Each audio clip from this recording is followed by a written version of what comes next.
SC రిజర్వేషన్ల వర్గీకరణకు మద్దతుగా జాతీయ ఎంబీసీ డిఎంటీ సంక్షేమ సంఘం ఆధ్వర్యంలో జరుగుతున్న ఈ రౌండ్ టేబుల్ సమావేశానికి సభాధ్యక్షత వహించిన నా సోదరులు ఎంబీసీ డిఎంటీ రాష్ట్ర అధ్యక్షులు శ్రీ బంగారు నరసింహసాగర్ గారికి, నా సోదరులు ఈ ఎంబీసీ డిఎంటీ సంఘానికి రూపకల్పన చేసి ఈరోజు ఒక బలమైన గుర్తింపును, ఆ గుర్తింపు ద్వారా కొన్ని హక్కుల్ని సాధించి పెట్టడంలో అతి కీలకమైన పాత్ర పోషించిన, ఇప్పటికీ అదే పోషిస్తున్న నా తమ్ముడు సంఘం సూర్యారావు గారికి, నా సోదరులు ఇప్పుడే జాతీయ అధ్యక్షులుగా నియమించబడ్డ దాదాపు 28 సంవత్సరాల నుంచే నా సోదరుడు పరిచయం. ఆ రోజు నుంచి కూడా ఇప్పటి వరకు అదే నిబద్ధతతో కట్టుబడి ఉండబడే నా సోదరులు సత్యం వంశరాజ్ పెద్దలు ఒక ఉన్నతాధికారిగా ఉండి కాన్సెప్ట్ని నమ్ముకొని ఎంబీసీలు వచ్చినా, బీసీలు వచ్చినా, దళితులు వచ్చినా, గిరిజనులు వచ్చినా, మైనార్టీలు వచ్చినా, మన పేద వర్గాలకు సంబంధించిన వాళ్ళు ఏ చిన్న సహకారం కోసం పోయినా ఒక అధికారిగా ఉండి వాళ్ళకు సంపూర్ణ సహకారం అందించి వాళ్ళ అభివృద్ధికి కీలకమైన పాత్ర పోషించిన నా సోదరులు డాక్టర్ విజయభాస్కర్ అన్న గారికి, నా తమ్ముడు వాళ్ళ బలహీన వర్గాల్లో ఒక నేతగా గొప్పగా ఎదుగుతున్న వట్టే జానీ యాదవ్ గారికి, మోహన్ గాండ్ల నా సోదరులు వీరస్వామి, సాదాని భూమన్న యాదవ్, ఓర్పు కృష్ణయ్య, పోల శ్రీనివాస్ నాయ్, బత్తుల సిద్ధేశ్వర్,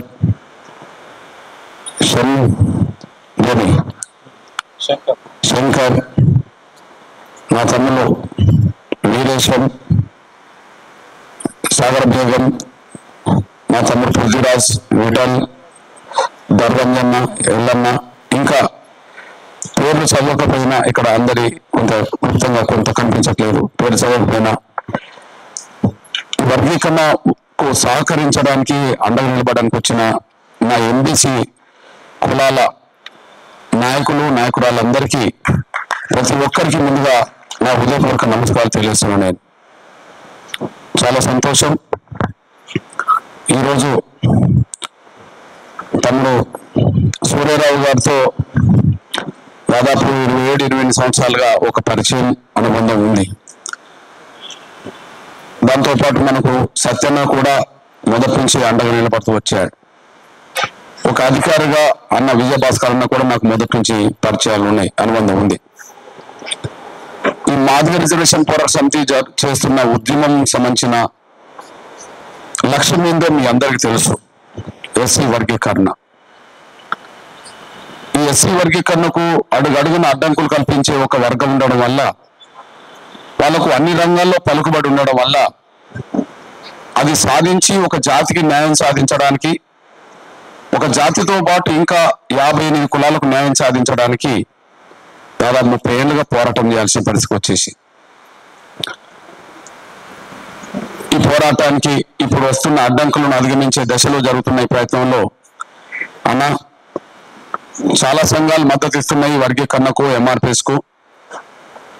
అన్ని వర్గాల నుంచి ఒక సింపతి, ఒక అండదండలు బాగా రోజు రోజు ఎంఆర్పిఎస్కే పెరుగుతున్నాయన్న.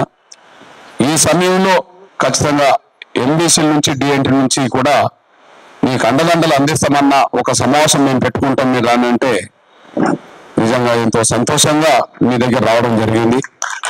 నిజంగా ఒక అభిమానంతో, ఒక గౌరవంతో మీరు ఏదైతే ఈ వర్గీకరణ ఉద్యమానికి అండదండలు అందించడానికి మీరు వచ్చారో, వచ్చిన ప్రతి ఒక్కరికి నా తమ్ములకు, అన్నలకు, అక్కలకు, చెల్లెలకు వచ్చిన మీ అందరికీ ప్రత్యేకంగా నేను తలవంచి నమస్కారం పెడుతున్నాను. ఖచ్చితంగా ఇంతకుముందు ఎంఆర్పిఎస్ ఎంబీసీలకు ఏం చేయూతనిచ్చింది ఇవ్వలేదు అనే విషయం ఒక అంశం అవుతే అది మీ మనసులో ఇప్పటికే ఉన్నది. మీ అభిమానం ఏందో మీ మాటల్లో తెలుస్తున్నది, మీరిచ్చే గౌరవం ఏందో నేను చూస్తున్నాను. కానీ ఇక ముందు జరిగే ప్రయాణంలో ఎస్సీ వర్గీకరణ అంశం సంపూర్ణంగా పూర్తవుతే దగ్గరకు వచ్చింది కాబట్టి భవిష్యత్తు చేసే జీవితం మన పేద వర్గాల కోసం, ఎంబీసీల కోసం నా వంతు పాత్ర పోషిస్తా.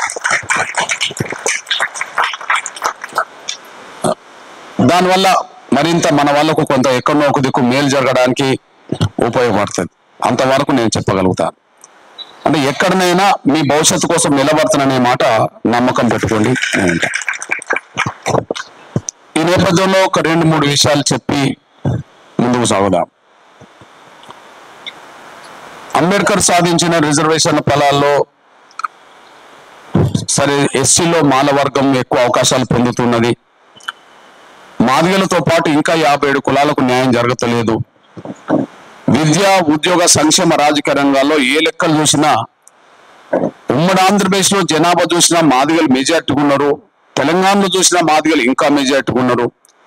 కానీ అవకాశాల్లో మాత్రం న్యాయం జరుగుతలేదని చెప్పి గణాంక లెక్కలు ముందుకొచ్చిన తర్వాత ఎస్సీ రిజర్వేషన్ల వర్గీకరణ కోసం ఉద్యమం మొదలు పెట్టాలనుకున్న 94లో అంటే 31 సంవత్సరం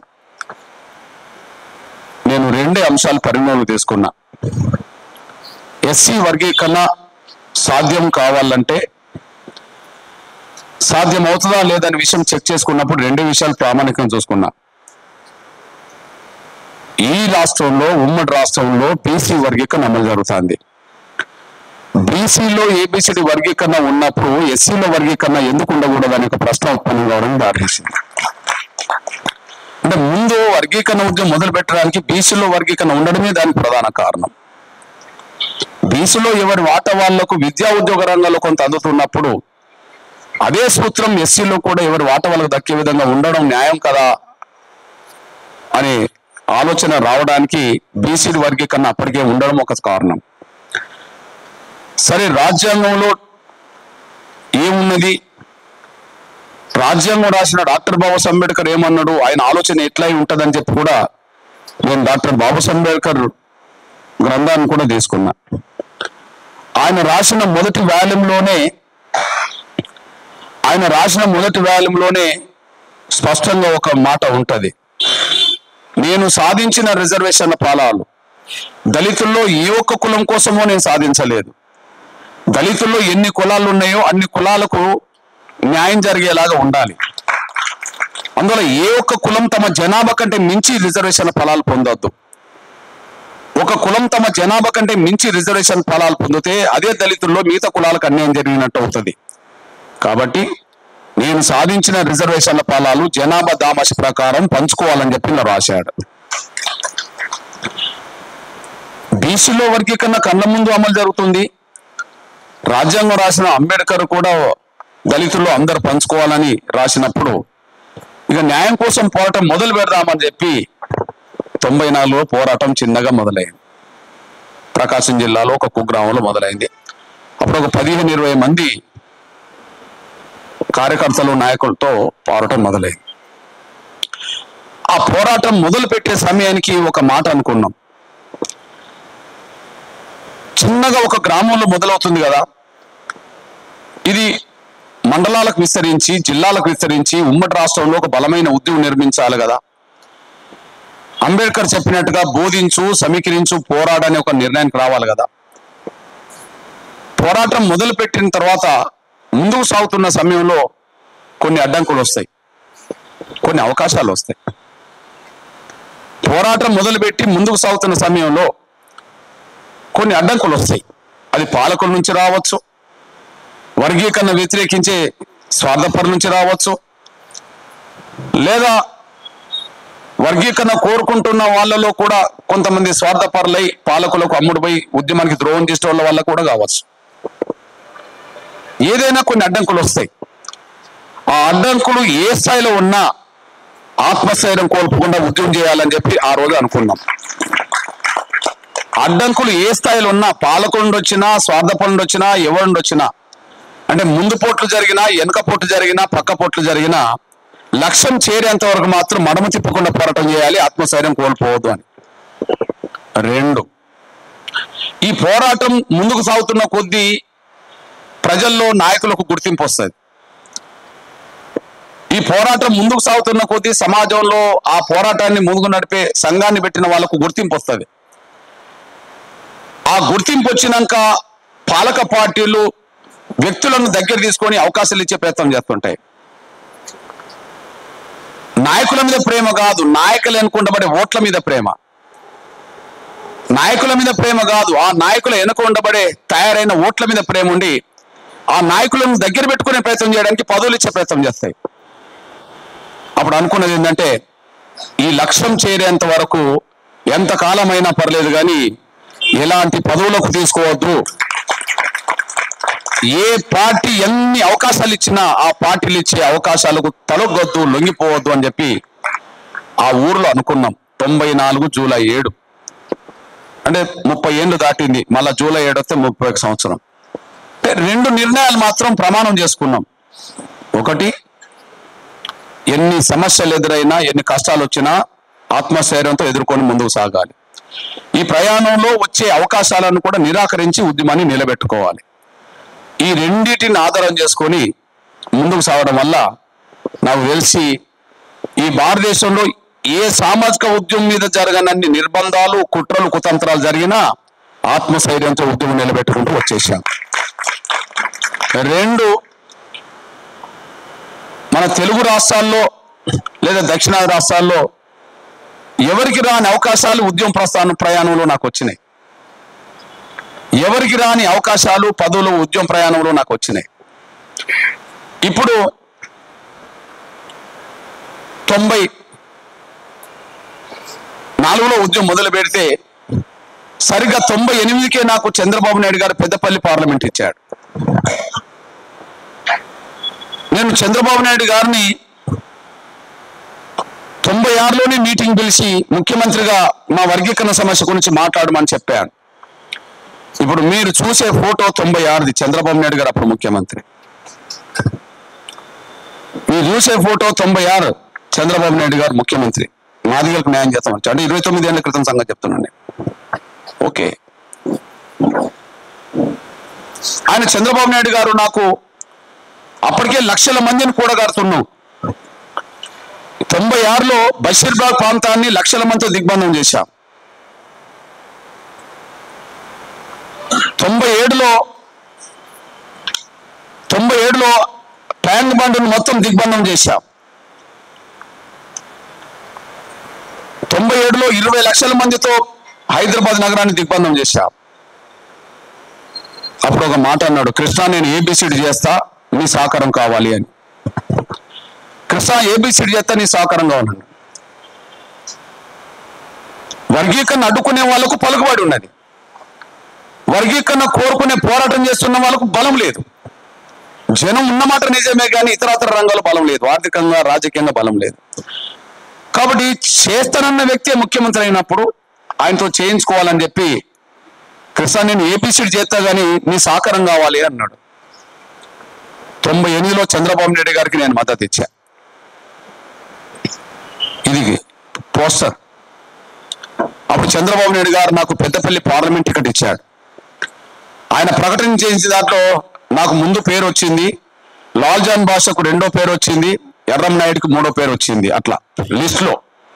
కానీ అప్పుడు నేను చెప్పాను, సార్ నాకు ఎంపీ అనే 2 అక్షరాల కంటే ఏబిసిడీలు అనే 4 అక్షరాలు నాకు కావాలి సార్ అన్న.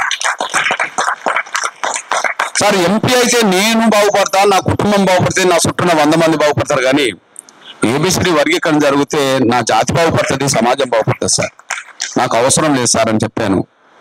నేను నిరాకరించిన ఆ seat Peddapalli parliament ticket doctor Sona Kumar అనే మాదిగ అమ్మాయికి ఇప్పిస్తే ఆమె 2 సార్లు ఎంపీగా గెలిచింది. మీ దృష్టికి తీసుకొస్తున్నాను. 98లో చంద్రబాబు నాయుడు గారు ఇచ్చిన సీటు తీసుకోకపోతే 99లో నాకు రాజ్యసభ ప్రకటన చేశాడు. 99లో రాజ్యసభ ప్రకటన చేస్తే నేను ఆ రాజ్యసభ కూడా వదులుకున్నా.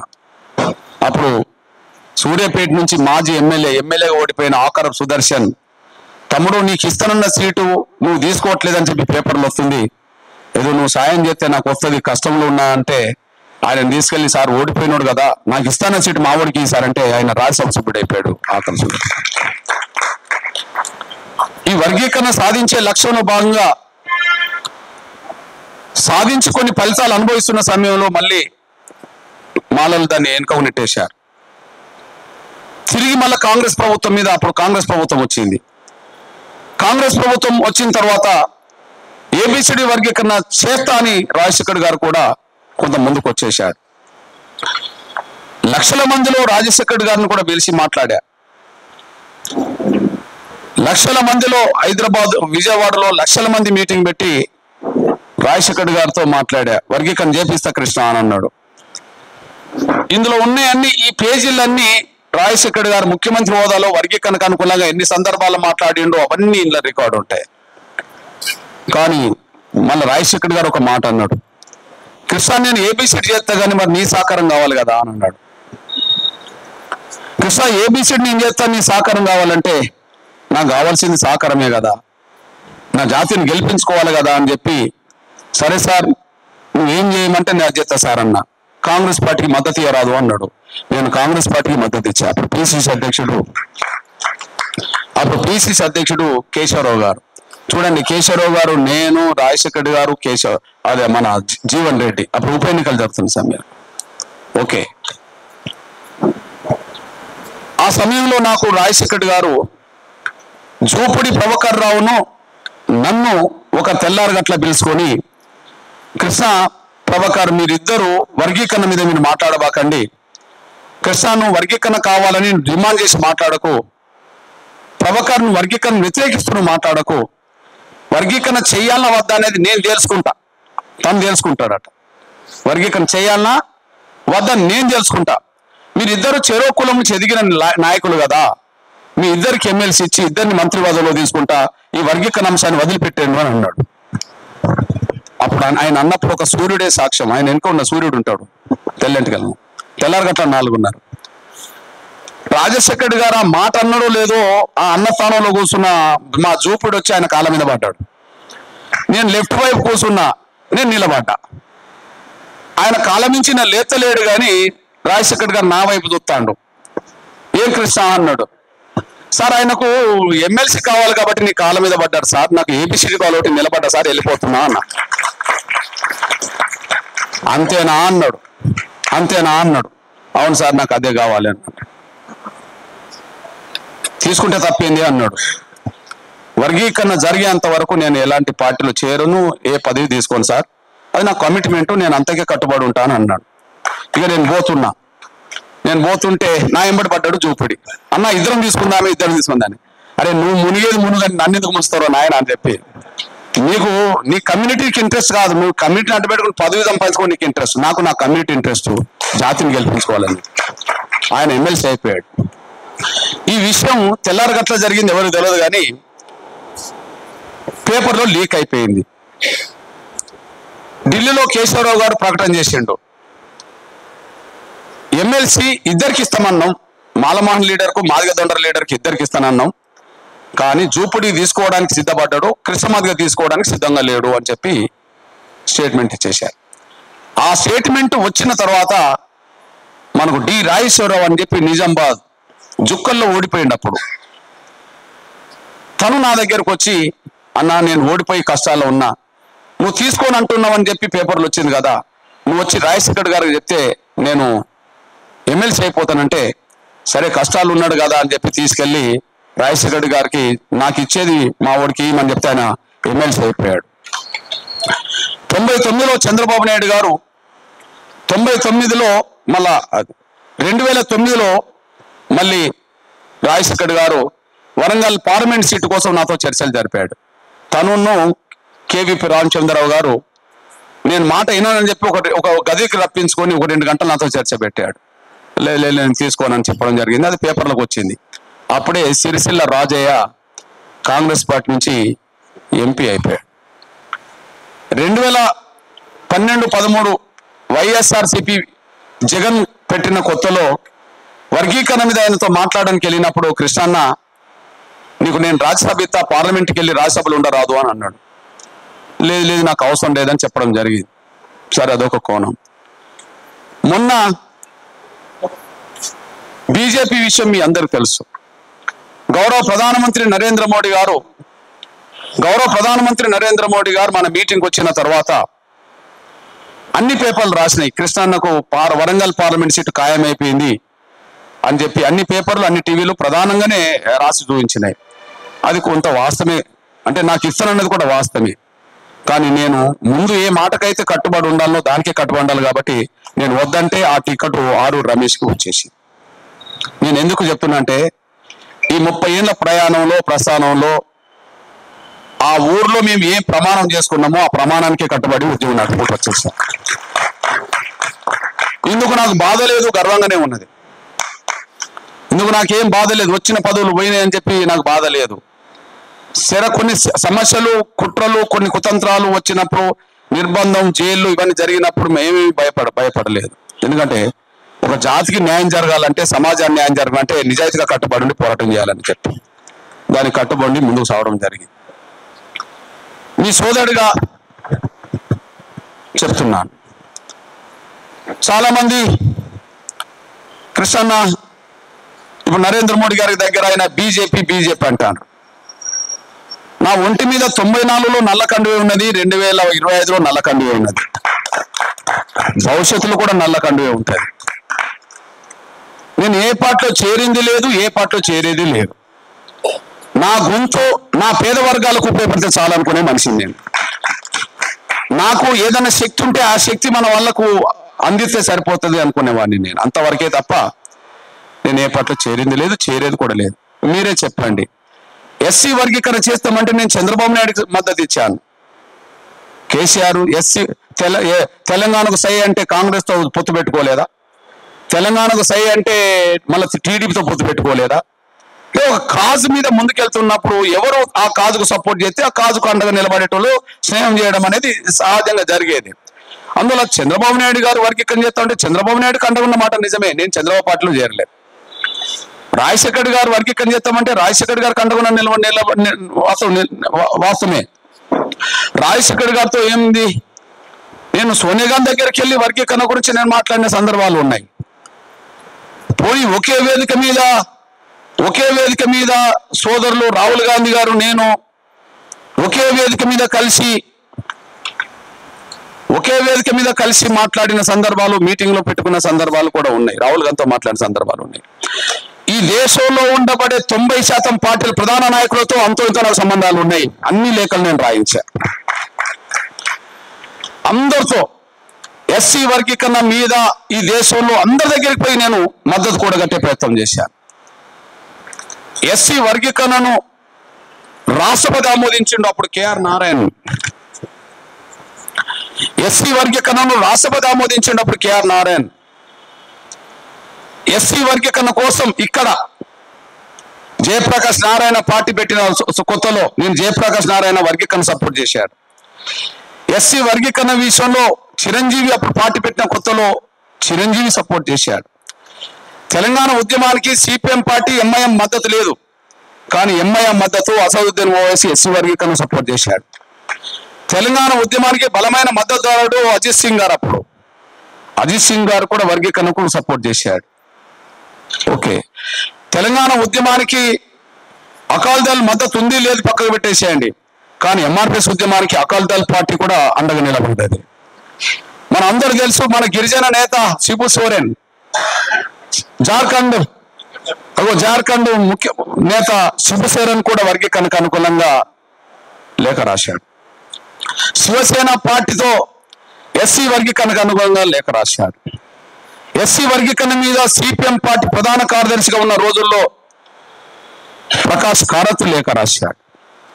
ఎస్సీ వర్గీకరణ మీద సిపిఐ పార్టీ ప్రధాన కార్యదర్శి హోదాలో బర్ధన్ గారు లేఖ రాశారు. ఎస్సీ వర్గీకరణ మీద ఈ దేశంలో రాజకీయంగా కురవృద్ధుడైన శరద్ పవార్ ఎస్సీ వర్గీకరణకు అనుకూలంగా మీ పోరాటం న్యాయమని లేఖ రాశాడు. అప్పుడు బీజేపీ అధ్యక్షుడు గడ్కరీ గారు ఇప్పుడు కేంద్ర మంత్రిలో ఉన్నాడు, ఎస్సీ వర్గీకరణ జరగాలని లేఖ రాశాడు. ఈ లేఖలు రాయించే సమయానికి రోషే గారు ముఖ్యమంత్రి, ఆయన కూడా వర్గీకరణ లేఖ రాశాడు. ఈ లేఖ రాసే సమయానికి చంద్రబాబు నాయుడు ప్రతిపక్ష నాయకుడు, ఆయన లేఖ రాశాడు. ఈ వర్గీకరణ విషయంలో ముందుకు సాగుతున్న రోజుల్లో పిసిసి అధ్యక్షుడు మన సోదరుడు డి శ్రీనివాస్, ఆయన లేఖ రాశాడు. ఎస్సీ వర్గీకరణ విషయంలో టిఆర్ఎస్ అధినేతగా కేంద్ర మంత్రి హోదాలో ఉన్న సమయంలో కేసీఆర్ లేఖ రాశాడు. ఎస్సీ వర్గీకరణ విషయంలో మన బలహీన వర్గాల నేత శరద్ యాదవ్ లేఖ రాశాడు. మన బలహీన వర్గాల్లోనే మరింత గుర్తింపు గల నేత లాలూ ప్రసాద్ యాదవ్తో లేఖ రాయించాం. ఈ దేశ ప్రధానమంత్రిగా పనిచేసిన పెద్దలు దేవగౌడ గారు కూడా ఎస్సీ వర్గీకరణకు లేఖ రాశారు. పరిచయాలు, సంబంధాలు ఉన్నాయి. ఆ పరిచయాలు, సంబంధాలను ఆధారం చేసుకొని వ్యక్తిగతంగా నేనేం పదవులు తీసుకున్నది లేదు, ఇంకో తీసుకున్నది, కానీ జాతిని గెలిపించడం కోసం మాత్రం 30 ఏళ్ళుగా నా వంతు పాత్ర పోషించుకుంటూ వచ్చేసి ఎవరి దగ్గర పోయినా అవకాశాలు ఇస్తారు. వాళ్ళు ఇచ్చిన అవకాశాలు ఇచ్చినప్పుడు తీసుకున్నా కూడా అవకాశాలు ఉండవచ్చు, కానీ ఒక ఆశయం దెబ్బతింటది కదా. మనం వ్యక్తిగా మనం కొంత త్యాగం చేస్తే సమాజం కొంత మేలు జరుగుతుంది అని చెప్పి ఈ పాత్ర పోషించుకుంటూ వచ్చాం. నేను ఏ పార్టీ అని ఎవరన్నా అంటే మీరు నమ్మద్దు. అసలే నా కండువ మారిన రోజు నేను ఏదన్నా పార్టీ చేరినట్టు, నా కండువ మారిన రోజు నేను ఏదైనా పార్టీ చేరినట్టు, నా కండువ మారిన రోజు ఇంకేదన్నా కండువ వచ్చిన రోజు ఆ పార్టీలో నేను ఉన్నట్టు. బహుశా అది ఎవరు చూడలేరు ఇక, ఎందుకంటే అది నేను మారాను కాబట్టి. నేను ఒక స్థిరంగా ఒక నిర్ణయం తీసుకున్నాను. నేను మారాను కాబట్టి, నేను ఏ పార్టీలో చేరాను కాబట్టి అది ఎవరు చూడలేరు. కానీ ఓకే, మన్మోహన్ సింగ్ గారి దగ్గర కూడా పోయాం కదా. మన్మోహన్ సింగ్ దగ్గరికి పోయిన తర్వాతనే వర్గీకరణ మీద కమిషన్ పడ్డది. ఆ కమిషన్ నిర్ణయం ఎలా ఉన్నా కూడా సరే, మొన్నటికి మొన్న గౌరవ ప్రధానమంత్రి నరేంద్ర మోడీ గారు వచ్చి వర్గీకరణ చేపిస్తాను ముందుకు వచ్చాడు. ఓ బీసీ నేత, ఈ దేశంలో నెహ్రూ కాలం నుంచి మొదలుకుంటే మన్మోహన్ సింగ్ కాలం వరకు ఒక బీసీ ప్రధానమంత్రి కాలేదు, కానీ గౌరవ నరేంద్ర మోడీ గారు అయ్యారు. ఆయన మీటింగ్కి వచ్చిండు, మీరు అందరూ చూశారు. వర్గీకరణ చేపిస్తే కృష్ణ, సుప్రీంకోర్టులో కొన్ని అడ్డంకులు ఉన్నాయి, ఆ అడ్డంకులు అధిగమించే దిశగా నా కేంద్రం పాత్ర పోషిస్తా అన్నాడు. అందుకు అనుగుణంగా న్యాయ వ్యవస్థను అప్రమత్తం చేసిండు. న్యాయ వ్యవస్థకు ఏం చెప్పాలో రికార్డు పరంగా అఫిడవిట్ ఇచ్చాడు. అంతిమంగా జాతికి ఇచ్చిన మాట నా బీసీ నేతే నిలబెట్టుకున్నాడు. ఆయన పట్ల నేను కృతజ్ఞత ఉండడం అనేది ఎంబీసీ, ఆయన పట్ల నేను కృతజ్ఞత ఉండడం అనేది నా బాధ్యత. ఎందుకంటే ఎక్కడన్నా చిన్న మేలు పొందినప్పుడు ఆ మేలు పొందిన నేను మర్చిపోను కాబట్టి వ్యక్తిగతంగా నేను కృతజ్ఞత ఉంటాను, కానీ ఏ పార్టీలో చేరేది లేదు. నేను ఇది మాత్రం గ్యారెంటీ, కృతజ్ఞత ఉంటా. ఎందుకంటే సాయం చేసిన మనిషిని మనం మర్చిపోం కాబట్టి కృతజ్ఞత ఉంటా. మరి నేను ఎట్లా పార్టీ అవుతా, నేను ఎట్లా బీజేపీ అవుతా? మరి చంద్రబాబు నాయుడు దగ్గరికి పోయాను, నేను రాజశేఖర్ దగ్గర పోయాను, నేను సోనియా గాంధీ దగ్గర పోయాను, నేను మన్మోహన్ సింగ్ దగ్గర పోయాను, నేను రాహుల్ గాంధీ దగ్గర పోయాను. ఈ పరంపరలో దేశం మొత్తం అందరి దగ్గర పోయాను, ఈ పరంపరలో ప్రధానమంత్రి దగ్గర పోయాను. అందువల్ల ఫలాని పార్టీ అంటే మీరెవరు నమ్మాల్సిన అవసరం లేదు. నేను కృతజ్ఞత ఉంటే నరేంద్ర మోడీ గారు కృతజ్ఞత ఉంటా, కానీ ఏ పార్టీలో నేను చేరేది లేదనేసి కూడా మీ దృష్టికి నేను చేసుకుంటున్నాను. ఇది క్లియర్ కట్. ఇక మూడో విషయం, నా సోదరులారా, చాలా బాధాకరమైన విషయం ఏంటంటే 30 ఏళ్ల పోరాటం తర్వాత కూడా ఇంకా అడ్డుపడుతున్నారు. చాలా బాధ. ఈ దేశంలో ఇంతకుముందు 2 సందర్భాల్లో రిజర్వేషన్ మీద చర్చ జరిగింది. ఒకరి హక్కులను అడ్డుకునే వాళ్ళు, ఒకరి హక్కులు కావాలనే వాళ్ళు. అంబేద్కర్ కాలంలో స్వాతంత్రం రాకముందు దేశవ్యాప్తంగా చర్చ జరిగింది.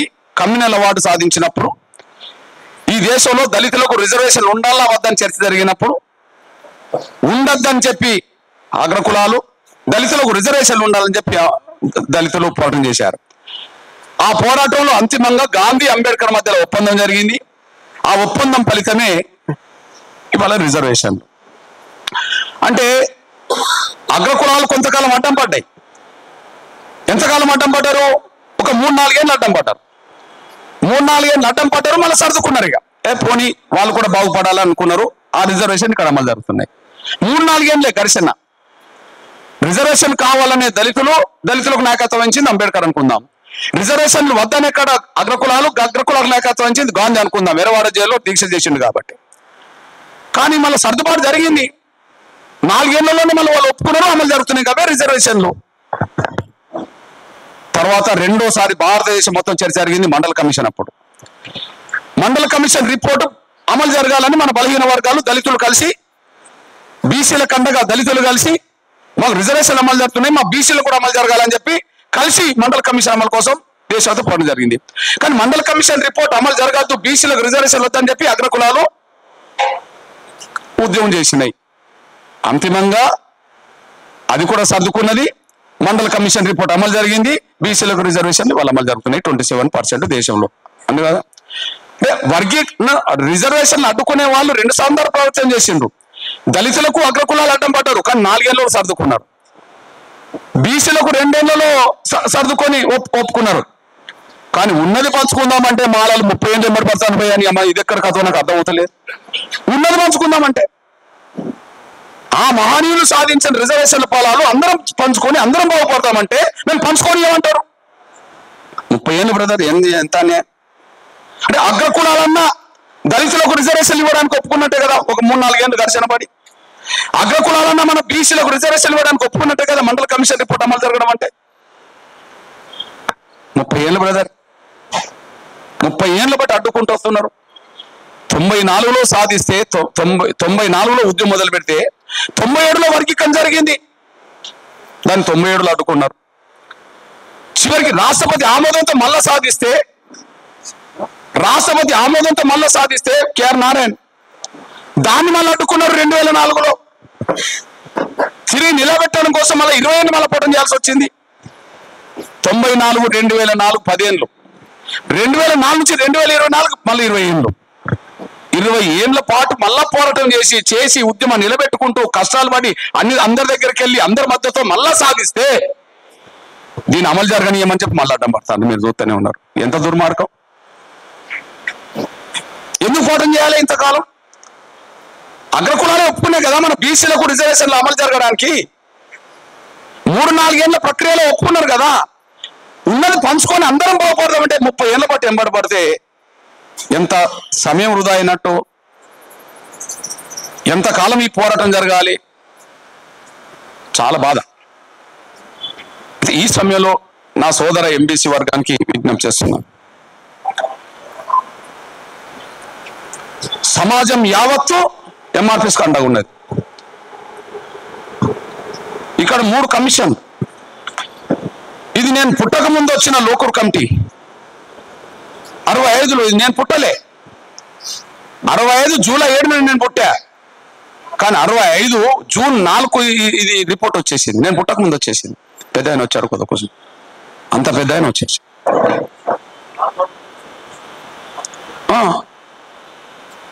65లో లోకూర్ కమిటీ వేస్తే ఉమ్మడి ఆంధ్రప్రదేశ్ లో ఎస్సీ రిజర్వేషన్ ఫలాలు ఏకపక్షంగా మాలలే అనుభవించిందని, అసలు ఎస్సీ లిస్ట్ లో నుంచి మాలలు తొలగిస్తేనే కరెక్ట్ అని చెప్పి ఇది రిపోర్ట్ ఇచ్చింది. 59 కులాల్లో ఎవరు అభివృద్ధి చెందిండో 65 నాటికే తేలిపోయింది. కానీ పరిష్కారం చేయలే. 30 ఏళ్ళు అదనంగా గడిచిపోయింది. తర్వాత ఉద్యమం వచ్చింది. ఉద్యమం వచ్చిన చంద్రబాబు నాయుడు గారు గవర్నమెంట్ లో ఎస్సీ వర్గీకరణ మీద ఆయన కూడా కమిషన్ వేసిండు. ఇప్పుడు చూపించాను కదా, చంద్రబాబు నాయుడు గారు చూపించారు కదా, కమిషన్కి అప్పుడే పడ్డది. మీరు చూడండి, ఎస్సీ ఉపకులాలపై కమిషన్ అంటే హైదరాబాద్ దిగ్బంధం చేసిన రోజు ఈ కమిషన్ పడ్డది, రామచంద్ర కమిషన్ పడ్డది. ఒక కమిషన్, ఈ కమిషన్ రిపోర్ట్ వర్గీకరణకు అనుకూలంగా వచ్చింది. అంటే ఈ కమిషన్ రిపోర్ట్ వర్గీకరణకు అనుకూలంగానే వచ్చింది, జరగాలి అని చెప్పి. ఇది రద్దు అయినాక మళ్ళీ వీళ్ళు రద్దు చేసినాక మళ్ళా మన్మోహన్ సింగ్ ప్రభుత్వం వేసిన ఉషా కమిషన్ కూడా వర్గీకరణ జరగాలని చెప్పేసింది. ఇప్పుడు చెప్పండి, వర్గీకరణ జరగాలని కమిషన్లని చెప్పినాయి, అన్ని పార్టీలు చెప్తున్నాయి, ప్రధానమంత్రులు చెప్తున్నారు, రాష్ట్రపతులు చెప్పారు, సుప్రీంకోర్టు చీఫ్ జస్టిస్ ఆధ్వర్యంలో 6 జడ్జీలు చెప్పారు. వీళ్ళు న్యాయ వ్యవస్థ లెక్క చెప్తలేరు,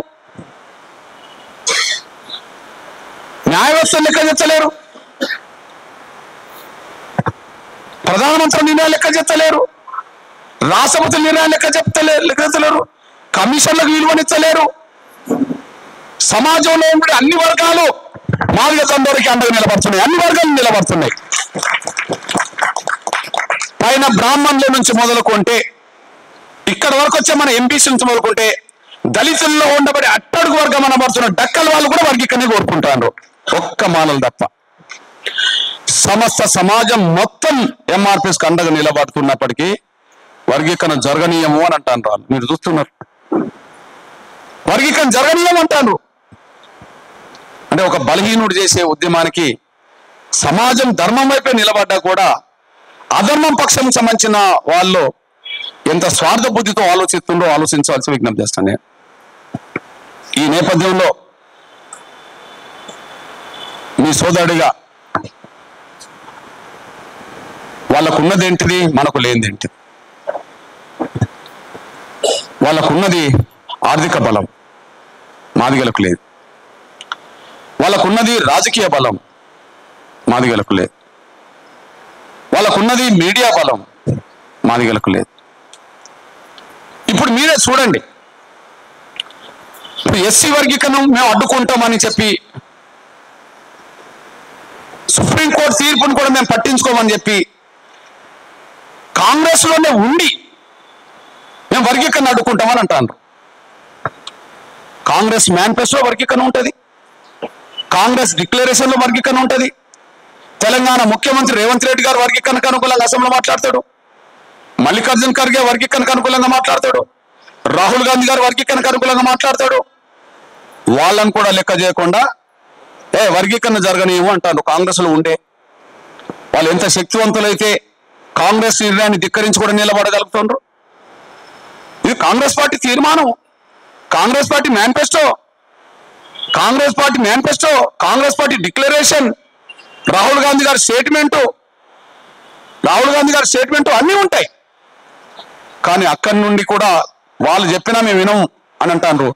వినమని బయటకు వచ్చి వర్గీకరణ అడ్డుతో అవుతుంటే కాంగ్రెస్ వాళ్ళని ఏం చేస్తలేదు. వాళ్ళు ఎంత శక్తివంతులో ఒక విషయం గుర్తు చేస్తాను నేను. రాజకీయంగా వాళ్ళు చాలా శక్తివంతులు బ్రదర్. ఈ దేశంలో ఏకకాలంలో 3 పదవులు పొందే అంత శక్తి వాళ్ళకు ఉంటుంది. ఏకకాలంలో 3 చట్టసభల పదవులు పొందేంత శక్తి వాళ్ళకు ఉంటుంది. నాకు తెలిసి ఇప్పుడు ఏకకాలంలో కాంగ్రెస్ పార్టీలో ఉండి 3 పదవులు పొందే వాళ్ళలో 2 మాల కుటుంబాలు ఉన్నాయి, ఒకటి సోనియా గాంధీ కుటుంబం. కాంగ్రెస్ అంటేనే సోనియా గాంధీ గారు అనుకుందాం. అవును, సోనియా గాంధీ రాజ్యసభ సభ్యురాలు, రాహుల్ గాంధీ లోక్సభ సభ్యుడు, ప్రియాంక గాంధీ లోక్సభ సభ్యురాలు. ఏకకాలంలో 3 చట్టసభల పదవులు ఉంటాయి వాళ్ళకు. అక్కడ నుంచి వస్తే దక్షిణాది రాష్ట్రాల్లో మళ్ళీ మాలలకే ఉంటాయి. మల్లికార్జున్ ఖర్గే కర్ణాటక మాల, ఆయన రాజ్యసభ ప్రతిపక్ష నాయకుడు, కాంగ్రెస్ పార్టీ అధ్యక్షుడు. వాళ్ళ అల్లుడు గుల్బర్గా ఎంపీ, వాళ్ళ కొడుకు సిద్ధరామయ్య గవర్నమెంట్లో ప్రియాంక ఖర్గే మంత్రి. ఏకకాలంలో 3 ఉంటాయి. మళ్ళీ అక్కడ నుంచి మన తెలంగాణ కొరకు వస్తే ఇదే కాలంలో 3 చట్టసభలు పొందే అంత కుటుంబం, రాజకీయ కుటుంబం మళ్ళీ వెంకటస్వామి కుటుంబమే. వెంకటస్వామి పెద్ద కొడుకు బెల్లంపల్లి ఎమ్మెల్యే, ఇప్పుడు వర్గీకరణ అడ్డుతవుతానని చెప్పి రోడ్డు మీద మీటింగులు పెడుతున్నదేమో చెన్నూరు ఎమ్మెల్యే, వాళ్ళ కొడుకేమో పెద్దపల్లి ఎంపీ. ఆ స్థాయి.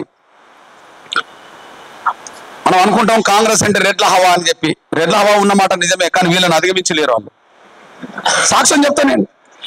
ఇప్పుడు కాంగ్రెస్ లో రెడ్ల హవా ఉంటుంది, కాంగ్రెస్ లో రెడ్ల హవా ఉంటుంది, అది అందరు తెలిసే విషయమే. కాంగ్రెస్ అంటేనే అగ్రకులాలో రెడ్డి అని అంటారు. ఓకే, ఆ రెడ్లు ఇప్పటి వరకు ఏకకాలంలో 2 పదవులు పొందగలిగారు కుటుంబంలో. ఉత్తమ్ కుమార్ రెడ్డి భార్య ఇద్దరు, లేదా కోమటిరెడ్డి వెంకటరెడ్డి, కోమటిరెడ్డి రాజగోపాల్ రెడ్డి ఇద్దరు, లేదా జానారెడ్డి కొడుకులు, ఒక ఎమ్మెల్యే ఒక ఎంపీ ఇద్దరు. వాళ్ళు ఇద్దరి దగ్గరకు వచ్చారు కానీ 3 దగ్గర పోలే ఇంకా. అరే ఆ ఇద్దరు మాలలు పొందుతారు, ఆ ఇద్దరు కూడా మాలలు పొందుతారు. మల్లు రవి, మల్లు బట్టి విక్రమార్క, వాళ్ళకు సమానంగా వీళ్ళు ఉన్నారు. కానీ రెడ్ల కంటే అధికంగా 3 పదవులు పొందే అంత శక్తివంతమైన కుటుంబం మాలల కుటుంబం, వెంకటస్వామి కుటుంబం మన కళ్ళ ముందు కనిపిస్తుంది. ఈ దేశంలో ఆ స్థాయిలో వాళ్ళు ఎదిగారు. రెండోది ఆర్థికంగా నాకు తెలిసి ఈ తెలంగాణ గడ్డ మీద ఏ కులస్తులైన ప్రపంచవ్యాప్తంగా వ్యాపారాలు ఉన్నాయో లేవో కానీ వెంకటస్వామి కుటుంబమైన వివేక్ కుటుంబానికి మాత్రం ప్రపంచవ్యాప్తంగా వ్యాపారాలు ఉన్నాయి. లక్షల కోట్ల రూపాయల సంపాదన పరులు ఇప్పుడు వాళ్ళు. 1,00,000 కోట్లకు పైగా ఉండబడే వ్యాపారాలు చేస్తున్న వాళ్ళు. వాళ్ళకు తెలంగాణలో వ్యాపారాలు ఉన్నాయి, భూములు ఉన్నాయి. వాళ్ళకు ఆంధ్రప్రదేశ్లో వ్యాపారాలు ఉన్నాయి, భూములు ఉన్నాయి. వాళ్ళకి దక్షిణాదిలో వ్యాపారాలు ఉన్నాయి, భూములు ఉన్నాయి, దేశంలో వ్యాపారాలు ఉన్నాయి, భూములు ఉన్నాయి, అంతర్జాతీయ స్థాయిలో ఇతర దేశాల్లో కూడా వ్యాపార సంస్థలు వాళ్ళకు ఉన్నాయి. దేశవ్యాప్తంగా ఒక దళిత కుటుంబం బాగా ఉన్న స్థాయికి ఎదిగిందంటే వెంకటస్వామి కుటుంబం. ఇప్పుడు వాళ్ళు రోడ్డు మీద అడ్డం పడతారు. మూడవది, ఈ దేశంలో మీడియా అంటేనే, ప్రధాన మీడియా అంటేనే అగ్రకులాల చేతులు ఉంటుంది. ఈ దేశంలో ప్రధాన మీడియా అంటేనే అగ్రకులాల చేతులు ఉంటుంది. కానీ దేశంలో ఒక దళితుడి చేతిలో 2 మీడియాలు ఉన్నది ఇక్కడనే. మళ్ళా print and electronic media and V6 and వీలు. అంటే ఏ కుటుంబం అయితే సొంత మీడియా నడిపే శక్తో, ఏ కుటుంబం అయితే ప్రపంచవ్యాప్తంగా వ్యాపారాలు చేసే శక్తో, ఏ కుటుంబం అయితే రాజకీయంగా పలుకుబడగల శక్తో, ఆ కుటుంబం మీకు జరగనీయం అంటారు. ఇట్లాంటి సమయంలోనే ఒక పేద బిడ్డగా చేసే పోరాటానికి నా పేద ఎంబీసీలందరూ అండగా నిలబడాలని నేను కోరుతున్నాను. అంతవరకు న్యాయం, ధర్మం ఉన్నది, కానీ అడ్డుకునే వాళ్ళ పలుకుబడి ఎక్కువ ఉన్నది. కాబట్టి 30 ఏళ్ల పాటు పోరాటం చేయాల్సి వచ్చింది. వాళ్ళకు పలుకుబడి ఆశయాలు లేకపోతే ఇంత దూరం వచ్చేది కాదు. సమస్య అగ్రకులాలు దళితులకు మధ్య జరిగిన అంబేద్కర్ కాలంలోనే 3-4 ఏళ్లలో పరిష్కారం అయింది. మన కండ్ల ముందు మండల కమిషన్ వచ్చినప్పుడే 2-3 ఏళ్లలో అటో ఇటో పరిష్కారం అయింది. కానీ మీ కండ్ల ముందు 30 ఏళ్ళు జరిగినా కూడా పరిష్కారం కాకపోవడానికి కారణం ఏంటంటే అడ్డుకునే వాళ్లకు పలుకుబడి ఏ స్థాయిలో ఉన్నదో అది సాక్ష్యంగానే ఈ ఉద్యమం చేయాల్సి వచ్చింది అనేసి కూడా మీ దృష్టికి వస్తున్నాను నేను.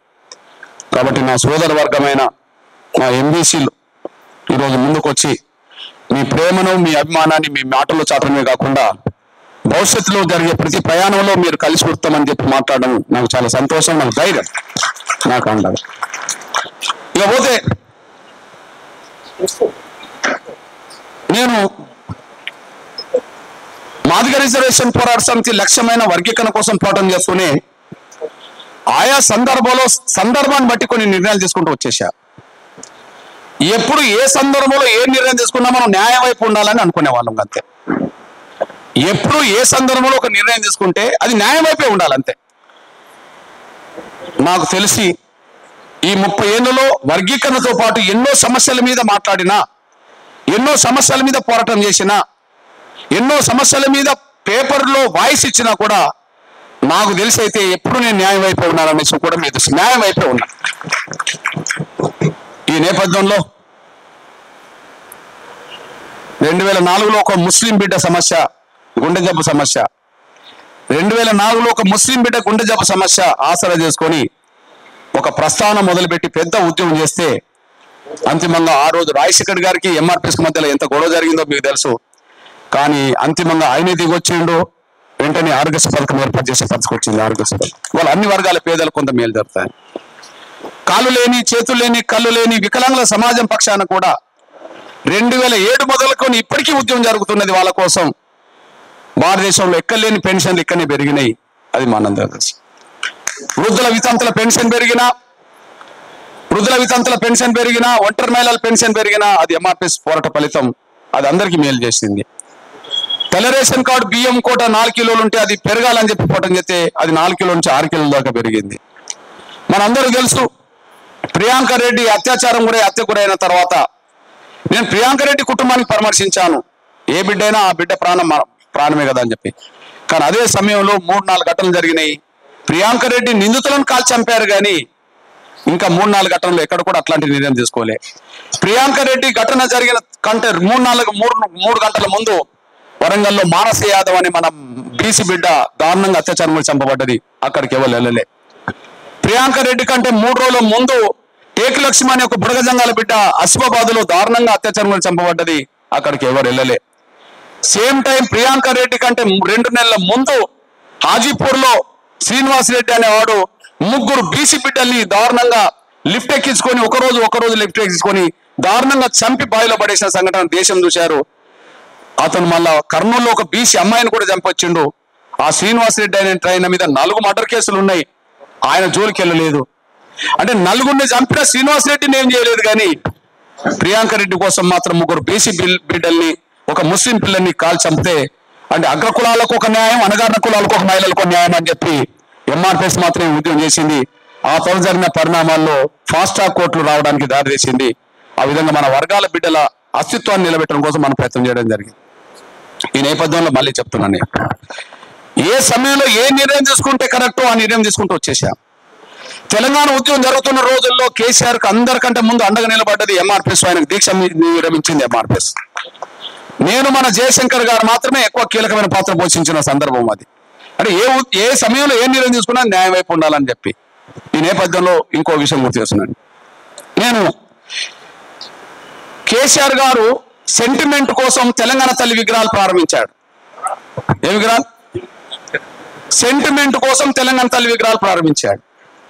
ఆ తల్లి ఎవరు, వాళ్ళెవరు, ఆ రూపం మీద మనకు తెలియదు. కానీ ఆ మధ్యకాలంలో టీవీ వాళ్ళు కవితను అడిగిండ్రు, అమ్మ తెలంగాణ తల్లి విగ్రహం అంతా నీ రూపంగా ఉన్నది ఏంటి అని. అంటే ఈమెమన్నదంటే, నేను తెలంగాణ ఆడబిడ్డనే కదా, నా రూపంగా ఉండకపోతే ఇంకెవరు రూపంగా ఉంటుందని ఈమె చెప్పేసి. మరి ఆమె రూపం మా అమ్మాయి రూపం అవుతుందా, లేదా ఇక్కడ ఉన్న వాళ్ళ రూపం అవుతుందా? ఎవరి రూపం వాళ్ళకు ఉంటుంది కదా. అప్పుడు నేను తెలంగాణ తల్లి అంటే ఉత్త బొమ్మ కాదు, మా చాకలైలమ్మే మాకు తెలంగాణ తల్లి అని వ్యాసం పుస్తకం పెట్టేసి. ఇది ఇప్పటిది కాదు, 2002, 2003 నేను పుస్తకం రాశాను, తల్లి తెలంగాణ పుస్తకం రాశాను. ఈ తల్లి తెలంగాణ పుస్తకంలో ఎస్సీ ఎస్టీ బీసీలు అప్రమత్తంగా లేకపోతే వచ్చే తెలంగాణలో వెలమలు పరపడతారు, రెడ్డు పరపడతారు అని రాశాను. ఇలా ఎస్సీ ఎస్టీ బీసీ మైనార్టీలు అప్రమత్తంగా లేకపోతే, సామాజిక తెలంగాణ కట్టుబడి ముందుకు రాకపోతే వచ్చే తెలంగాణలో దొరలు పటేళ్లు పరిపాలిస్తారని చెప్పాను. ఇలా వెలమ దొరలు పరిపాలిస్తారు, రెడ్లు పరిపాలిస్తారని చెప్పాను. 10 ఏళ్ళు వెలమల పాలైంది, ఇప్పుడు రెడ్ల పాలైంది. ఇది సాక్ష్యం. నేను మాత్రం మా తల్లి, మా పేదల కోసం పోటీ చేసిన సాకలేలమ్మ మేము తెలంగాణ తల్లికి ఒప్పుకుంటాం, కానీ ఉత్త బొమ్మని మేము ఒప్పుకోమని చెప్పి నేను అప్పుడే ప్రకటన చేశాను. ఇకపోతే ఒకరోజు ఒక సంఘటన జరిగింది. కవిత రూపమే అని ఎట్లా అంటాం అని చెప్పి చర్చ జరుగుతున్న సమయంలో కవిత ఒక సాక్ష్యం ఇచ్చింది. ఒకరోజు ధర్మపురిలో ఈ కొప్పుల ఈశ్వరు తెలంగాణ తల్లి విగ్రహాన్ని ఆవిష్కరించడానికి కవితనే పిలిచిండు. ఎవరిని? కవితని పిలిచిండు. ఇక చూసేటోళ్లకు ఆ తల్లి నీ తల్లి నేనే రా అని చెప్పడానికి ఈమెం చేసిందంటే, ఆ తెలంగాణ తల్లి విగ్రహానికి ఏ చీర ఉంటుందో, ఏ కలర్ చీర ఉంటుందో, ఆ చీరకు ఏ అంచు ఉంటుందో, జాకెట్ ఏ కలర్ ఉంటుందో, ఆ జాకెట్ ఏ అంచు ఉంటుందో గదే కట్టుకొని వెళ్ళిపోయింది. ఇది చూడండి, తేడా ఉన్నదా? కిరీటం తప్ప అంతా ఒకటే. చూడండి, అరే చీర అంచు కూడా, బార్డర్ అంచు కూడా తేడా ఉండదమ్మా, జాకెట్ అంచులు కూడా తేడా ఉండదు, కలర్లు తేడా ఉండదు. అంటే వాళ్ళు ఎట్లా మాయ చేస్తారో చూసుకోండి. కిరీటం తప్ప సేమ్ డిటో. ఇప్పుడు ఈయన తెచ్చిండు ఒక బొమ్మను, మళ్ళా ఎవరు? ఈ ముఖ్యమంత్రి ప్రారంభించిన రోజు అంటే అచ్చమ్మ తల్లిలాగానే ఉండదని ఆయన చెప్తాడు. అరే మీ ఈయన తల్లిని మన తల్లి అంటారు, ఆయన బిడ్డ మన తల్లి అంటారు. మన తల్లి లేకుండా పోయింది అసలు. అందువల్ల ఎప్పటికైనా తల్లి తెలంగాణ అంటే మన పేద వర్గాల బిడ్డగా నేనైతే ఆ చాకలేళ్ళమని నేను గౌరవిస్తాను. ఈ రోజు ఇంత సమావేశం ఇట్లా జరుపుకుంటామని రాసింది కాదు కదా 2002-03లో కదా. ఈ 20 ఏళ్ళ తర్వాత, 22 ఏళ్ళ తర్వాత ఇక్కడ కూర్చుంటాం. దానికోసం నేను చెప్పడం కోసం ఇది రాసింది కాదు కదా. మనం ఏదనుకుంటే అది చేయాలనుకున్నాం. ముచ్చేసాం. కేసీఆర్ దళిత ముఖ్యమంత్రి అని మాట్లాడేవాడు. సరే, ఇలా నేను ఖండించాను. ఈయన నమ్మించి మోసం చేస్తాడు కానీ ఉత్త కేసీఆర్ అని చెప్పి.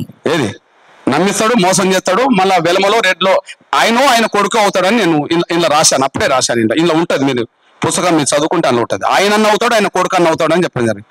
ఆయన కొడుకుని చేసే క్రమంలో ఆయనే లేకుండా పోయింది. అంతే. ఏది ఆయన అయిండు కానీ ఆయన కొడుకుని చేసే క్రమంలో ఆయనే లేకుండా పోయింది. ఇదొక కథ. ఆ సమయంలో ఒకవేళ తెలంగాణ వస్తే మొదటి ముఖ్యమంత్రి ఎవరు కావాలని చెప్పి నా ఆలోచన. కేసీఆర్ దళిత ముఖ్యమంత్రి అంటాడు, దళితులను నమ్మిస్తుండు. అప్పుడు నేను ఏం వ్యాసం రాశానంటే, మన పెద్ద ఆయన బతికినప్పుడే, కొండా లక్ష్మణ బాబు బతికినప్పుడే, అరే ఇప్పుడు రాజీనామా చేసిన వాళ్ళు అందరూ మళ్ళీ అక్కనే పోటీ చేస్తాను, మళ్ళీ గెలుతాను. ఉత్తుత రాజీనామాలు ఇవన్నీ. రాజీనామా చేసిన మళ్ళీ పోటీ చేయదు కదా. కానీ కొండా లక్ష్మణ బాబు ఒక్కడే రాష్ట్ర మంత్రి పదవి కానాడు రాజీనామా చేసి అప్పటి నుంచి ఇప్పుడు పదవి దూరంగా ఉన్నాడు. కానీ తెలంగాణ ఏర్పడితే మొట్టమొదటి ముఖ్యమంత్రి ఆయన 6 నెలలున్నా, 6 రోజులున్నా, 6 ఏళ్ళున్నా ఆయనే మొట్టమొదటి ముఖ్యమంత్రి కావాలని నేను వ్యాసం రాశాను. చూడండి, తొలి ముఖ్యమంత్రిగా కొండా లక్ష్మణ బాపూజీ. నేను ఎప్పుడు రాసింది కాదు, కొండా లక్ష్మణ బాపూజీ బతికినప్పుడు ఆయన కండ ఉన్న రోజుల్లో నేను రాశాను. ఎందుకంటే కులం కంటే నేను త్యాగానికి విలువనిస్తా, అందరికంటే ముందు పెద్ద త్యాగం చేసిండు, అప్పటి వరకు దానికి కట్టుబడి ఉన్నాడని చెప్పి నేను ఆ రోజే పత్రికలకు వ్యాసం రాశాను. ఇది ఆయన బతికినప్పుడు రాసింది అనేసి కూడా మీరు మర్చిపోదు. కొండా లక్ష్మీబాపూజీ గారు ఆమర దీక్ష చేస్తుంటే సమాజం స్పందించకపోతే ఆయనకు శక్తి లేదని అనుకుంటారని చెప్పి కేసీఆర్ ఆమర దీక్ష తెలంగాణ అంతా కదిలింది కదా, కానీ కొండా లక్ష్మీబాపూజీ ఆమర దీక్ష అయితే ఎవరు కదులుతలేరని చెప్పి నేను ఢిల్లీలో కొండా లక్ష్మీబాపూజీ ఎంబడి అక్కడ దీక్షలో ఉండి తెలంగాణ మొత్తం ఆయనకు మద్దతుగా వారం రోజుల పాటు దీక్షలు చేయించారు ఎంఆర్పీఎస్ కార్యకర్తలతో. ఎందుకంటే మన బలహీన వర్గాల నేత దీక్ష చేస్తే మద్దతు లేదని ఎవరైనా అనుకుంటారని చెప్పి దాదాపు వారం రోజుల పాటు నేను దీక్షలు చేయించాను ఎంఆర్పీఎస్ కార్యకర్తలతో. నేను దీక్షలు చేయించాను, ఆయన కండగా దీక్షలు చేయించాను. ఆ రోజు మళ్ళా నేను వ్యాసం రాశాను, తెలంగాణ తల్లి అంటే సాకల ఇల్లమ్మే అని చెప్పి. మళ్ళా తెలంగాణ వచ్చే సమయాన్ని కూడా తెలంగాణ తల్లి అంటే సాకల ఇల్లమ్మే అని చెప్పి నేను వ్యాసం కూడా రాశాను. అది 2002, ఇది 2011. చూడండి, అది 2002, ఇది 2011. తెలంగాణ తల్లి అంటే మేము చాకల ఇల్లమ్మ గుర్తు కానీ ఉత్త బొమ్మలో మేము గుర్తించడం లేదని చెప్పి నా వంతు నేను మాట్లాడడం జరిగింది. ఇది చరిత్ర. మీ అందరూ తెలుసు, చెరుకు సుధాకర్ గౌడ్ను దారుణంగా జైల్లో పెట్టిండు. ఆయన TRS polit bureau member, TRS polit bureau member అయినా ఆయనను తీసుకెళ్లి కిరణ్ కుమార్ గవర్నమెంట్ జైల్లో పెట్టింది, పీడీ యాక్ట్ పెట్టేసింది. సొంత పార్టీ నాయకుడే అక్కడికి వెళ్ళలే, కేసీఆర్ అక్కడికి వెళ్ళలే, కనీసం పరామర్శించలే. కానీ నా బలహీన వర్గాల నేత కదా అని చెప్పి నేను జైలుకి వెళ్ళాను. ఆయన కోసం ఆమర దీక్ష చేశాను, విడుదల చేయించడానికి. ఆయన కోసం నేను ఆమర దీక్ష చేశాను. చూడండి, ఆయన కోసం నేను ఆమర దీక్ష చేశాను. ఇది తెలంగాణ రాకముందే కదా, ఇది తెలంగాణ రాకముందే కదా. మనందరూ తెలుసు మన ఆడబిడ్డ విమలక్క, మనందరూ తెలుసు మన ఆడబిడ్డ మన విమలక్క. మరి విమలక్కను కూడా గవర్నమెంట్ జైల్లో పెట్టింది, విమలక్కను కూడా గవర్నమెంట్ జైల్లో పెట్టింది. ఏ నాయకుడిపై మాట్లాడలే, ఏ నాయకుడిపై పలకరించలే. కానీ నా వంతు పోయి అక్క దగ్గర పోయినా, జైలుకి వెళ్ళా, జైల్లో గంటసేపు మాట్లాడినా, అక్క నువ్వు భయపడకు, నీ వెనక మీ అన్న మీ తమ్ముడు ఉన్నాడు, నీ కోసం బయట ఉద్యోగం చేస్తానని చెప్పాను. ఆమె విడుదలైనంత వరకు నేను ఉద్యోగం నిర్మించా. ఎవరు? నా అక్క, నా చెల్లె, తెలంగాణలో ఒక గొప్ప గాయని, ఉద్యమకారిని, నా యాదవ బిడ్డ. ఈమె కోసం నేను భారీ స్థాయిలో ఉద్యమం చేసి, నువ్వు వెంటనే బెయిల్ ఇచ్చి విడుదల చేయించకపోతే జైలు గోడలైనా బద్దలు కొడతామని చెప్పి స్టేట్మెంట్ ఇచ్చాను. ఆ స్టేట్మెంట్ ఇప్పటికీ ఆమె చదువుతుంటాయి. మన వర్గాల్లో ఎవరైనా ఆపదలు ఉన్నప్పుడు, కష్టాలు ఉన్నప్పుడు, బాధలు ఉన్నప్పుడు మనం చైతన్యం ఇవ్వకపోతే ఎవరు చైతన్యం ఇవ్వాలని చెప్పి ఆ నేపథ్యం నుంచి ముందుకు వచ్చిన మనిషి కూడా మీరు మర్చిపోద్దని సరైన కోరుతున్నాను. ఈ నేపథ్యంలో నా తమ్ముడు చెప్పాడు కదా జానయ్య, వాస్తవానికి జానయ్యతో నాకు పరిచయం లేదు, ఏనాడు పరిచయం లేదు తమ్ముడు. కానీ జానయ్యను అక్కడ ఉండబడే ఒక మంత్రి హోదాలో ఉండబడే ఒక రెడ్డి ఆయన ఇబ్బంది పెట్టడమే కాదు, ఆయనను భౌతికంగా లేకుండా చేయాలని కుట్ర జరుగుతున్న విషయం కొంత అర్థమైంది. అంటే ఎదుగుతున్న బలహీన వర్గాల నాయకత్వానికి వాళ్ళు ఇబ్బందులు పెడతారు, మనోళ్ళతోటే మళ్ళీ ఏదో చెప్పిస్తారు, మళ్ళీ వాళ్ళు డైరెక్ట్ రారు. మనోళ్ళతోటే ఇబ్బంది పెడతారు, మన వాళ్ళు డైరెక్ట్ రారు. అట్లాంటి సమయంలో చాలా గొప్ప తమ్ముడు భార్య అన్నా ఇంటికి వచ్చింది, అన్నా మా ఆయనను జానయ్యను చాలా ఇబ్బంది పెట్టడమే కాదు, ఆయనను లేకుండా చేయాలనుకుంటా జరుగుతుందన్న, నీ వాయిస్ ఇస్తే చాలు. కాకపోతే కొంతమంది అతనికి భయపడి, ఎవరు ఆ మంత్రి జగదీష్ రెడ్డికి భయపడి ఎంఆర్పిఎస్ వాళ్ళు కూడా కొంత ఆయనకు అండగున్నట్టుగా చేస్తున్నారన్న. కొద్దిగా నువ్వు బయట గట్టిగా మాట్లాడమే కాకుండా ఎంఆర్పిఎస్ వాళ్ళతో కూడా మాట్లాడమంటే చెల్లె ముందే ఎంఆర్పిఎస్ వాళ్ళతో మాట్లాడి, ఒక దొరను ఎదుర్కోవడానికి, ఒక పటేల్ని ఎదుర్కోవడానికి మనలో ఒక బలహీన వర్గాల నేత ఒక గట్టిగా ఎదుర్కొంటున్నప్పుడు నీకు చేతనవుతే ఇటు అండా ఉండు, కానీ అటు మాత్రం పోతే నేను సస్పెండ్ చేస్తానని చెప్పి వాళ్ళ ముందే చెప్పా. నువ్వు ఉంటే జానయ్య వైపు ఉండు, లేదా ఇంట్లో కూర్చో నీకు చేత కాకపోతే, కానీ అటువైపు పోతే మాత్రం నేను ఎంఆర్పిఎస్ సస్పెండ్ చేస్తానని చెప్పి చెల్లె ముందే మాట్లాడితే ఆ తర్వాత అందరు కలిసి మళ్ళీ తమ్ముడికి అండగా నిలబడ్డారు. నేను కూడా 2-3 సందర్భాల్లో నా ప్రయత్నం కూడా నేను చేశాను.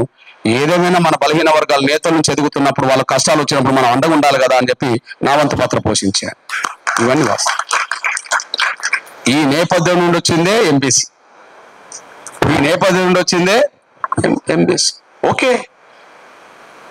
ఓకే బీసీలో ఎదిగిన ఒక 4-5 కులాలతో పోల్చుకుంటే మిగిలిన అత్యంత వెనుకబడ్డ కులాల ఆర్థిక పరిస్థితి, రాజకీయ పరిస్థితి చాలా ఘోరంగానే ఉంటది. ఇది వాస్తవమే కదా, చాలా ఘోరంగానే ఉంటుంది, వాస్తవమే కదా.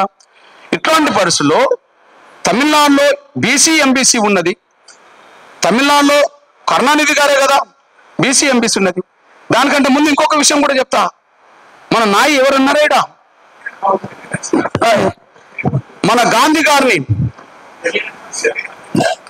మన గాంధీ ఐఎస్ గాంధీ గారిని వివిధ కారణాల వల్ల కాదు అనంతపురం జిల్లా తాడిపత్రి జేసీ దివాకర్ రెడ్డి తమ్ముడు ప్రభాకర్ రెడ్డి కదా, ప్రభాకర్ రెడ్డి అవమానకరంగా మాట్లాడిండు. ఇప్పుడు కాదు, ప్రభాకర్ రెడ్డి అవమానకరంగా మన గాంధీ ఐఏఎస్ మాట్లాడితే ఆయనను రప్పించి బహిరంగ క్షమాపణ చెప్పించేంతవరకు ఎంఆర్పీ తోడుగా నిలబడ్డారు. వాస్తవానికి రాయలసీమ అంటే వాళ్ళ పెద్ద ఆధిపత్య కుటుంబం, ఒక ఆధిపత్య కుటుంబం. వాళ్ళు మళ్ళీ తల వంచుకోవడం, వాళ్ళు అందరితో తల వంచేటట్టు చేస్తారు కానీ వాళ్ళు తల వంచుకోరు.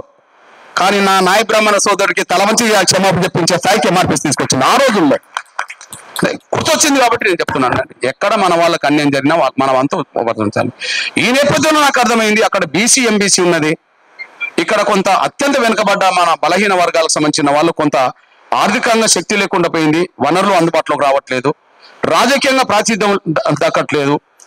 ఇట్లా వెనుకబడిపోతున్న విషయంలో కొంత చేయిత కావాలనే సమయం వచ్చినప్పుడు మనం ఎవరి వైపు నిలబడాలి. నేను బీసీలకు వ్యతిరేకమో కాదు, కానీ బీసీలతో పోల్చుకుంటే ఎంబీసీలు వెనుకబడ్డాలనే విషయం అర్థమైనప్పుడు కొంత ఎంబీసీలకు అండగా నిలబడడం నా బాధ్యత అని చెప్పి తమ్ముళ్ళు వీళ్ళందరూ సూర్యరావుతో పాటు సత్యన్న వీళ్ళందరూ వచ్చినప్పుడు తప్పకుండా నా వంతు పాత్ర పోషిస్తానని చెప్పడం జరిగింది. కానీ అనుకోకుండా ఒక రోజు సెక్రటరియట్ లో మీటింగ్ జరుగుతుంటే ఆ రోజు నా కండువా బ్యాగులు ఉన్నది, మన వాళ్ళందరితో నేను సైలెంట్ గా నేను కూర్చున్నా. వేదిక మీద మన పెద్దలు నిలబడ్డారు. మన సూర్యరావు ఏదో అనబోయిండు, ఏదో మన ఎంబీసీలోకి ఏదో న్యాయం అనబోయిండు, నువ్వు నోరు మూసుకుంటావా లేదని చెప్పి కొంత పై నుంచి కొంత దాడి చేసినట్టుగా రావడం జరిగింది. కొంత ఇబ్బందులు ఎదుర్కొన్నారు. అంటే అప్పుడు నేను అక్కడ పక్కన నేను ఉన్న విషయం కూడా వాళ్ళకు కొంత అర్థం కాలేదు. వెంటనే నల్లకండవ తీసుకొని ఇట్లా నిలబడ్డ పక్కనే వెంటనే వాళ్ళు అక్కడి నుంచి అక్కడికి వెళ్ళిపోయినారు. అక్కడ నుంచి ఎంబీసీ ఎంఆర్పీ సైక్య వేదిక అక్కడ నుంచి ఎంబీసీ ఎంఆర్పీ సైక్య వేదిక అక్కడ నుంచి ఏర్పడ్డది. అంటే ఎవరు కష్టాల్లో ఉన్నారో, ఎవరు బాధల్లో ఉన్నారో, ఎవరు ఇబ్బందులు ఉన్నారో, ఎవరికి ఏనాడు ఏ సమస్యలు ఎదుర్కొంటున్నారో వాళ్ళ పక్షాన మాత్రమే నిలబడుకుంటూ వచ్చిన నుంచి కూడా మీ దృష్టికి తీసుకొస్తున్నాను. అంతే తప్ప ఇంకోటి కాదు. ఓకే, నాకు పదవులు రాకపోయినా ఎవరన్నా మన ఎస్సీ ఎస్టీ బీసీ మైనారిటీ వర్గాల నుంచి ఎవరికన్నా అవకాశాలు వస్తున్నాయంటే నేను ప్రోత్సహిస్తా, వాళ్ళకి సహకరిస్తా. ఎందుకంటే ఎవరో ఒక్కరు మన పేద వర్గాల నుంచి గట్టిగా నిలబడకపోతే అందరికి మేలు జరగడం కష్టం ఉంటుంది. ఇప్పుడు నేను ఇంతకాలం నిలబడుకుంటూ వచ్చిన ఆ స్ఫూర్తిని తగ్గించుకుంటే నాకు ఎవరైనా పదవులు ఇస్తారు.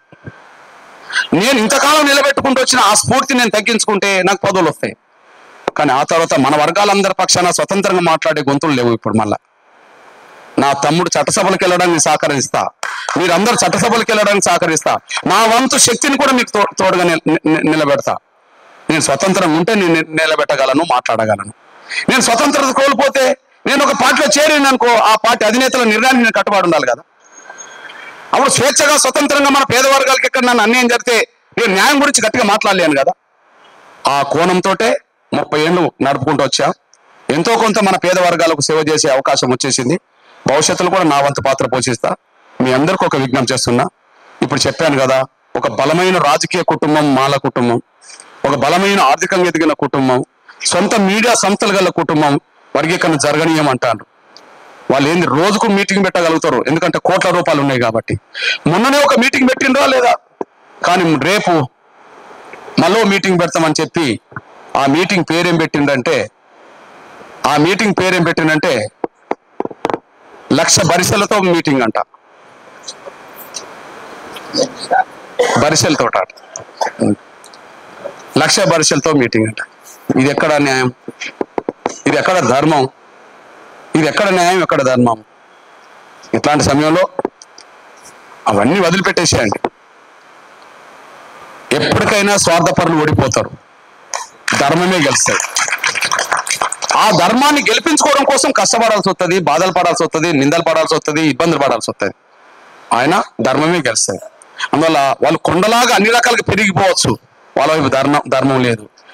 ఆ స్థాయిలో శక్తి మాదిగ దండోరకు లేకపోవచ్చు, కానీ ధర్మం ఇటువైపు ఉన్నది. ధర్మం ఇటువైపు ఉన్నది కాబట్టినే ఈ సమాజం అంతా ఇటువైపు ఉన్నది. ధర్మం ఇటువైపు ఉన్నది, ఈ సమాజం అంతా ఇటువైపు ఉన్నది.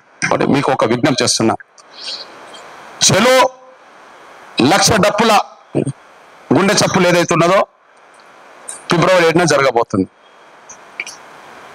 బహుశా ప్రపంచాన్ని ఆకర్షించే ప్రదర్శన అది. ఒక ఊర్లో 10 డప్పులు మోగితేనే ఊరంతా వినబడుతుంది. ఆ ఊరవతలు ఉన్న వాళ్ళకు అది ఏ డప్పో కూడా చెప్తారు. మళ్ళా డప్పు చూడకపోయినా డప్పు శబ్దాన్ని బట్టి ఊరవతలు ఉన్న వాళ్ళు చెప్పుకుంటారు, ఎవరో చచ్చిపోయినట్టున్నది రా సావు డప్పు కొడుతుండ్రు అంటారు, లేదో పెండి డప్పు కొడుతున్నారు అంటారు, ఎవరో నాయకుల దగ్గర ఊరేంపు జరుగుతుంది, ఊరేంపు డప్పు కొడుతుంది అంటారు కదా. 10 డప్పులు కొడితేనే ఊరవతలకి పడుతుంది కదా. 1,00,000 డప్పులు ఒకసారి హైదరాబాద్కి వస్తే ప్రపంచానికి వినబడదా? చూద్దాం. 1,00,000 డప్పులు వస్తాయి. ఆ రోజు కార్యక్రమంలో మన వాళ్ళందరూ భాగస్వాములు అయినరు అనుకోండి, కానీ కాదు, వద్దు. ఆ రోజు వద్దు. ఒక 2 రోజుల ముందు అన్న 1,00,000 డప్పులకు మద్దతుగా మా దగ్గర వాయిద్యాలతో ప్రదర్శన చేస్తామని చెప్పి మీరు ఒక్కటి చేయండి. ఒక 2 రోజుల ముందు. నేను ఎక్కువ అంటలేను. ఒక నీలి సంఘం ఉన్నది, ఆ సంఘానికి ఏదన్నా సాంప్రదాయ వాయిద్యం ఉన్నది అనుకోండి, ఓకే, ఒక 50 మంది రండి, నాకు అభ్యంతరం లేదు. 50 మంది రండి, 50 నుంచి 100 మంది చాలు, ఒక్కరోజు నాకు అండగా నిలబడడానికి అంతే. అంటే సమాజం చెప్తుంటది, అరే ఎంఆర్పీఎస్ ఉద్యమానికి సమస్త సమాజం అండగా ఉన్నదని చెప్తుంది. వంశరాజు నుంచి మొదలుకుంటే ప్రతి కుల సంఘానికి, ముఖ్యంగా మన ఎంబీసీలో ఎక్కువ వాయిద్యాలకు సంబంధించిన ఉన్నది, మన నాయ బ్రాహ్మణ ఉన్నది, ఉన్నది, సన్నాయి ఉన్నది. ఇట్లా మన యాదవుల్లో డోల్ దెబ్బ ఉన్నది, పూసల కేక ఉన్నది, ఇవన్నీ ఉన్నాయండి. నేనేమంటానంటే ఇప్పుడు 26 జనవరి రోజు ఏం జరుగుతుంది? శకటాలు ఉంటాయా లేదా?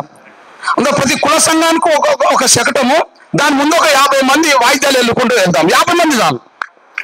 అంటే ఇంకొక 20 రోజుల్లో ఒక 50 మంది మన కమిటీ సభ్యులు సొంత కులం వాయిద్యాలతో ఒక శకటం పెట్టి, మేము సైతం ఎస్సీ వర్గీకరణకు మేము సైతం సో అండ్ సో సంఘం, మేము సైతం ఎస్సీ వర్గీకరణకు సో అండ్ సో సంఘం, ఆ సంఘానికి సంబంధించిన ఒక శకటం, ఆ శకటం ముందు ఒక 50 మంది 100 మంది ప్రదర్శన.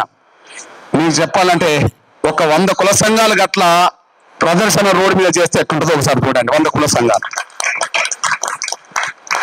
ఒక కుల సంఘం నుంచి నేను 1000 మందిని ఆశించట్లేదు, వద్దు. 200 మంది కూడా వద్దు. మినిమం 50 నుంచి మ్యాక్సిమం 100 మంది చాలు. కొన్ని శక్తి గల సంఘాలు 100 మంది తీసుకొచ్చుకుంటాయి. ఒకవేళ ఇంకా శక్తి లేని సంఘాలు ఒక 50 మందిని రావడానికి, ప్రతి సంఘానికి 50 మంది డెలిగేషన్ ఉన్నదా లేదా? డెలిగేషన్. దానివల్ల ఏమిటంటే ఎంఆర్పీఎస్కు సమాజం మొత్తం అండగా ఉన్నది, ఎంబీసీలతో పాటు మొత్తం సమాజం అండగా ఉన్నది అని చెప్పి సమాజానికి వెళ్ళిపోతుంది. ఇంకా ఒక్కదానికి ఒక్క రోజు ఒక పూట తేదీ పెట్టుకుంటే బహుశా తేదీ మళ్ళా సూర్య మళ్ళీ అందరం కలిసి ఒక తేదీ నిర్ణయించుకుందాం. ఏదేమైనా ఆ రోజు కాకుండా ఆ రోజు వచ్చిందనుకో అందరూ డప్పులు కొట్టాల్సిందే. అరే నీకు కూడా డప్పులు ఇస్తా, నేను ఉన్నమని చెప్తాను. అరే నేను డప్పు కొడదామే, అందరం ఈ వాయిద్యం నేను కొడతా, ఆ వాయిద్యం నువ్వు కొట్టుకు, అంతే అందరం కొడదాం. 7వ తారీఖు నాడు పాల్గొనేటోళ్ళు డప్పు కొట్టాలి, కానీ 7 కంటే ముందు ఎంఆర్పీఎస్కు సమాజం మొత్తం అండగా ఉన్నదని చెప్పేసేయాలి. అదొకటి. ఆ దాంట్లో నా ఎంబీసీ కీలకమైన భూమిక పోషించాలని, మీ కృతజ్ఞతగా నేను ఉంటానని, మీ జీవితాల్లో ఏ రకంగా ఎదుగుదలకు నా వంతు పాత్ర పోషించాలో నా చేసే జీవితంలో ఆ పాత్ర నేను పోషిస్తా. దాని ఫలితాలు మీరు చూస్తారనే విషయం కూడా మర్చిపోద్దని సైనం కోరుకుంటూ, మన వర్గాల్లో జానయ్య లాంటి తమ్ముడు ఒక డైనమిక్ ఎదుగుతున్నాడు.